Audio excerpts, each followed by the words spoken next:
So this is how you can add widgets to the drop-down menu on the iPhone. So if you are new here on Foxtecc, subscribe so you never miss anything important, and now we can get into it.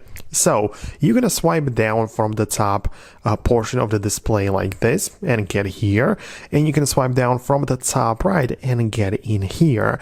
And both things and both places are of course customizable. So let's start with this, swiping down from the top right. This drop-down menu, also referred to as Control Center.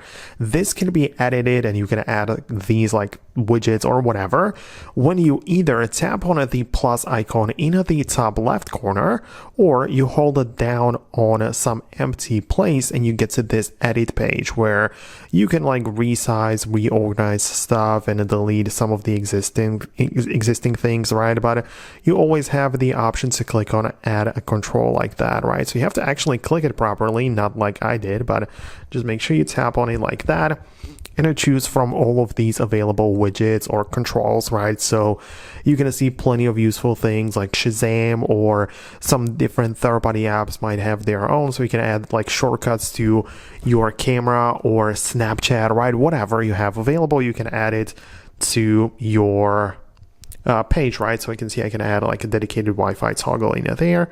This is how it's going to be, and obviously I can also reorganize it and potentially even resize it, so that's really useful, right? So that's how it works. That's how you can add these widgets to this drop-down menu.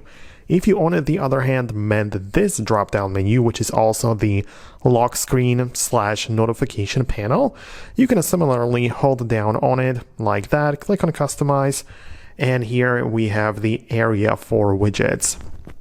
So as you can see, I can click on add widgets and add some interesting things like the weather, or again, it depends on the apps which are available. So you can use things like add the calendar appointments, or I don't know, like quick shortcut to your websites in Chrome or ChatGPT, whatever you want, right? You can add it in there and kind of like decide that this is now gonna be part of your widgets in there, right? So as you can see in there, I have like a new widget which I can control and delete, whatever. So as you can see, this is another way how we can kind of like reorganize and add widgets. So I hope that I was able to explain it fully. I just want to make sure I cover all of the possibilities. So if you like this type of approach, make sure you subscribe so you don't miss anything important, and I'll talk to you later.